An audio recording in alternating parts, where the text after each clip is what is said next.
বদরের যুদ্ধে যখন রাসূল সাল্লাল্লাহু আলাইহি ওয়াসাল্লাম এবং সাহাবা আজমাইন যুদ্ধের প্রান্তরে পৌঁছালেন, তখন রাত্রি নেমে এসেছিল। আর সে সময় দুই পক্ষ থেকে এটি নির্ধারিত করা হয়েছিল যে যুদ্ধ সকালে হবে আর রাত্রিতে সবাই বিশ্রাম গ্রহণ করবে।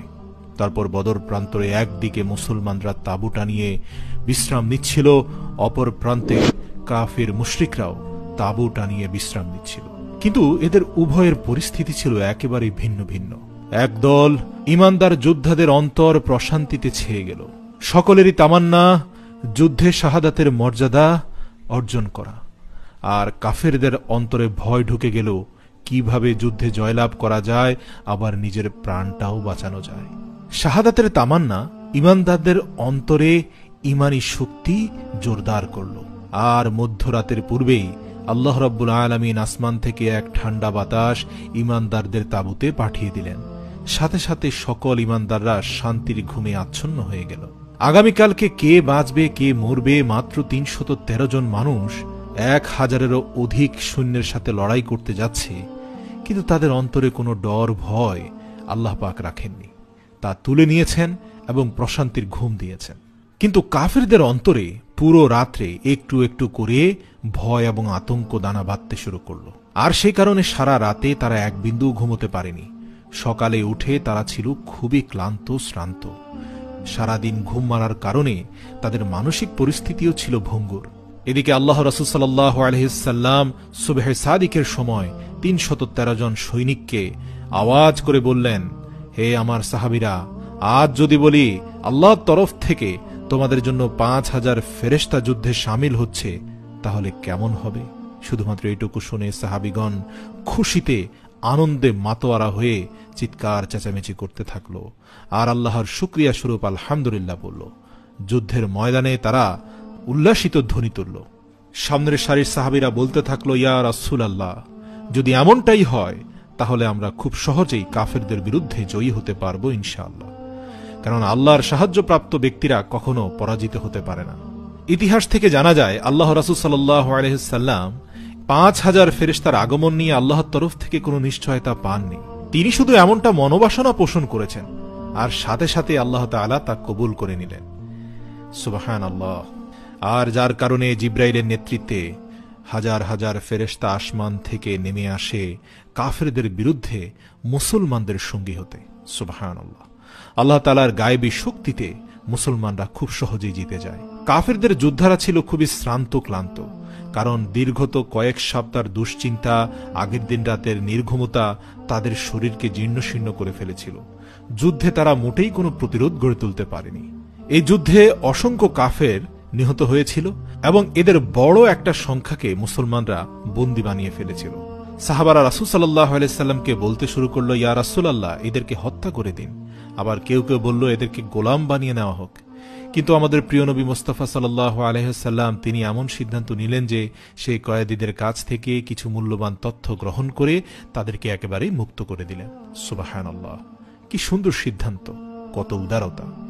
যদিও হযরত মুহাম্মদ সাল্লাল্লাহু আলাইহি সাল্লামকে মারার জন্য এই কাফেররা এসেছিল, এরা বন্দী হয়েছে, এদেরকে কোনো শাস্তি না দিয়ে আল্লাহর রাসূল মুক্ত করে মানবতার এক দৃষ্টান্ত স্থাপন করলেন। অতঃপর আল্লাহর রাসূল সালাতে দাঁড়িয়ে গেলেন এবং সালাত শেষে মুস্কি হাসতে থাকলেন। সাহাবারা জিজ্ঞেস করলো, ইয়া রাসূলুল্লাহ, আপনি হাসছেন কেন?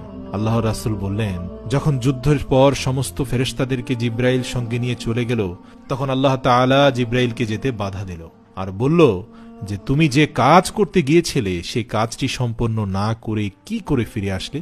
এটি শুনে জিব্রাইল আমিন বলল, ইয়া আল্লাহ, আমি তো মুহাম্মদ সাল্লাল্লাহু আলাইহি সাল্লামকে সাহায্য করার জন্য গিয়েছিলাম আর সেটা সম্পন্ন করে এসেছি। অতঃপর জিব্রাইল আলাইহিস সালাম বলেন, ইয়া রাসূলুল্লাহ, আল্লাহ তাআলা আমাকে শুধুমাত্র যুদ্ধের ময়দানে বিজয়ের জন্য পাঠাননি, আল্লাহ তাআলা আপনার খাতিরের জন্য আমাকে পাঠিয়েছেন। আর সেজন্যই আমাকে পুনরায় ফিরে আসতে হলো। যতক্ষণ পর্যন্ত না আপনি অনুমতি দিচ্ছেন ততক্ষণ পর্যন্ত আমি যুদ্ধ ময়দান ত্যাগ করতে পারবো না। আল্লাহ রাসূল বললেন, আমি যখন নামাজ আদায় করছিলাম তখনই জিব্রাইল আমার কাছে আসলো আমার অনুমতি নিতে। সুবহানাল্লাহ। প্রিয় দর্শক, বদরের যুদ্ধে আমাদের জন্য অনেক শিক্ষা রয়েছে। মুসলমানরা ছিল ৩১৩ জন আর ৭০টি উট। 3টি ঘোড়া ছিল মাত্র, আর 4টি তলোয়ার ছিল এবং 6টি যুদ্ধের পোশাক ছিল। কিন্তু অপরদিকে কাফেরদের কাছে ছিল অসংখ্য যুদ্ধাস্ত্র, শক্তিশালী 1000 জনের উপরে যোদ্ধা, 700টি উট, 100টি ঘোড়া এবং 950টি তলোয়ার এবং 950টি যুদ্ধের পোশাক। এছাড়াও কাফেরদের কাছে খাবার দাবারে তারা পরিপূর্ণ ছিল। তারা প্রত্যেক দিন ওই 60টি করে উট জবাই করে খেত। কাফেরদের কাছে আয়েশ করার জন্য জিনিসপত্র খুবই বেশি পরিমাণে ছিল। যখনই তারা কোনো স্থানে থেমে যেত তখনই সঙ্গে সঙ্গে তাঁবু টানিয়ে নিত, আর তার সঙ্গে সঙ্গে তাদেরকে আনন্দ দেওয়ার জন্য, তাদেরকে নৃত্য দেখানোর জন্য বিভিন্ন রকমের নৃত্যশিল্পীরা ছিল। কিন্তু ইসলামিক বাহিনীদের কাছে খাবার দাবার ছিল খুবই কম। তাদের কাছে 60টি খেজুর ছিল প্রত্যেকের জন্য বরাদ্দ। মুসলমানদের কাছে আশ্রয় নেওয়ার জন্য একটি তাঁবু ছিল না। সাহাবারা খেজুর গাছের পাতা দিয়ে ঝুড়ি তৈরি করে আল্লাহর সাহায্য চাইছিলেন। আর রব্বুল আলামিন তার দ্বীনকে বিজয়ী করেছেন শক্তিশালী কাফেরদের পরাজিত করে। সুবহানাল্লাহ। এই যুদ্ধে 13 জন সাহাবী শহীদ হয়েছিলেন, অথচ 70 জনেরও বেশি কাফির মুশরিক নিহত হয়েছে। কিন্তু আপনি একটু সামান্য ভেবে দেখুন যে আজ বর্তমান সময়ে আমাদের কাছে সবকিছু আছে, আল্লাহর রহমতে কোনো জিনিসের ঘাটতি নেই, কিন্তু তবুও মুসলমানদেরকে প্রত্যেক জায়গাতেই পেরেশানি করা হচ্ছে, মারা হচ্ছে, কাটা হচ্ছে, আবার মুসলমানদের ঘরকেও জ্বালিয়ে দেওয়া হচ্ছে। তাহলে কি আপনি কখনো ভেবে দেখেছেন যে কেন এমনটি হচ্ছে? কেননা বর্তমান সময়ের মুসলমানরা নিজেদের দ্বীন থেকে সরে গিয়েছে। আজকে বর্তমান সময়ে আমরা রাসূল সাল্লাল্লাহু আলাইহি সাল্লামের হাদিস মোবারকের উপর থেকে আমল করা ছেড়ে দিয়েছি।